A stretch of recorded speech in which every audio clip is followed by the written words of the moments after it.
Okay, so we're going to talk about the sweeper today. It's a single device containing a phaser, flanger, and filter. But why? Why group these devices together? To explain that, we should start here, at the filter. This filter has a selector here that you can use to select the filter type. I'm not going to go over each type, but I'll show you a couple so that you can see what's going on in case you don't know. We'll start with the state variable low-pass filter. As you can see, as I sweep down using this frequency knob, it filters the high frequencies out and has a gentle slope.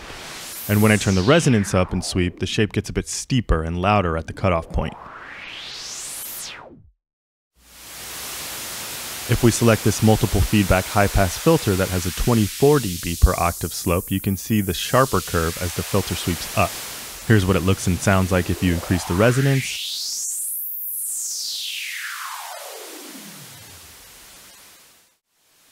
Now let's select the state variable notch filter. Take a look at what this one does. As you can see, it's rejecting a narrow band that sweeps with the cutoff point.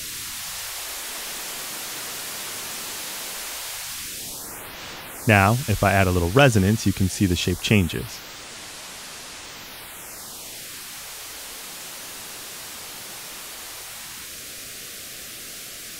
Let's bring that down. Now, as I'm sweeping around, doesn't that kinda... Here, let me modulate this frequency dial with the LFO. Dial in a frequency. Kinda sounds like it's phasing a bit, right? We just made a single band, or single pole, rudimentary phaser. Now let's switch over to the phaser and flesh this idea out.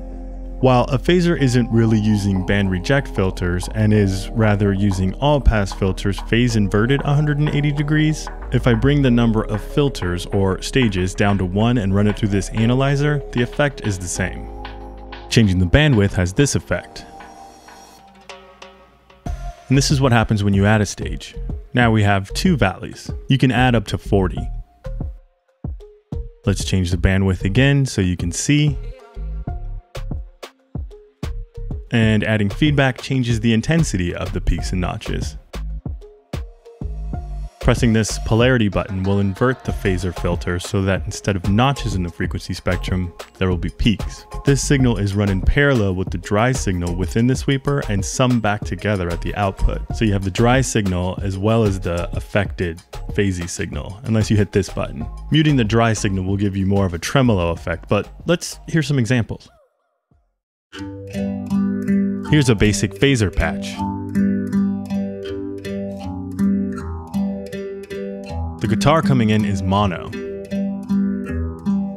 The frequency of the phaser is being modulated by the LFO. If I turn this off, the sound becomes static.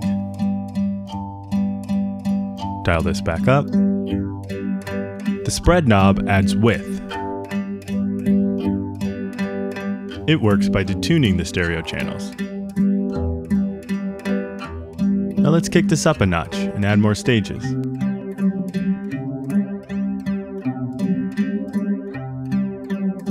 Now you can really hear the frequencies rising and falling. We can reverse the polarity and see what that sounds like. You can modulate the rate of the LFO using the envelope as the source. Let me turn this up and I'll exaggerate it. The rate of the LFO is rising and falling to this envelope shape. Let's sync this to the tempo and dial it in. And bring this down. Now we have this lush, wide stereo guitar with some subtle movement. Quick reminder of where we started.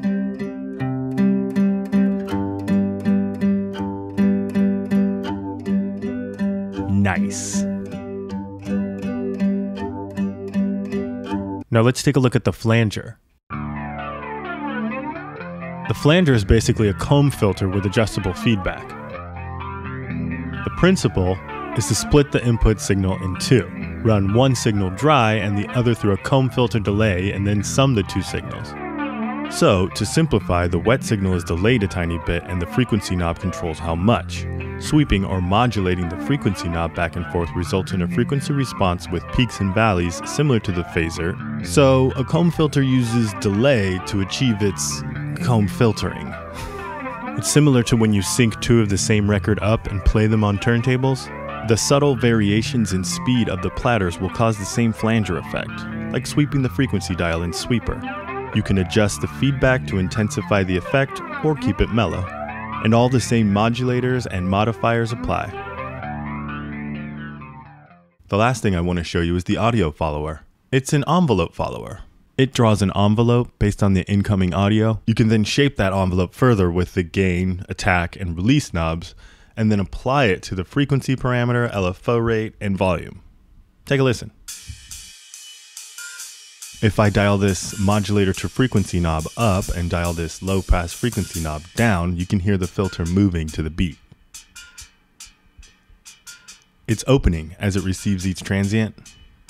I can make it open faster by dialing the attack down, or slower. Let's dial that back.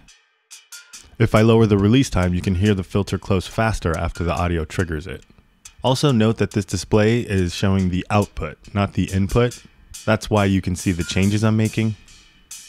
You can use this dial to change the rate of the LFO based on the incoming signal, and then use that to modulate stuff. You can also use the incoming signal to trigger this envelope.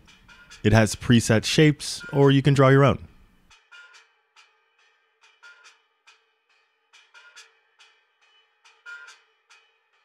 Oh, and I almost forgot. This overdrive sounds awesome. Sometimes I run stuff through Sweeper just for this. So yeah, I think Sweeper may be a bit overlooked. It's yet another tool in a rack full of amazing tools. So open up the DAW of your choice, the Reason rack, and start sweeping. Also, don't be a bozo like I was. If you use the Reason DAW or the Reason rack plugin, you probably missed the game-changing shortcut in this video.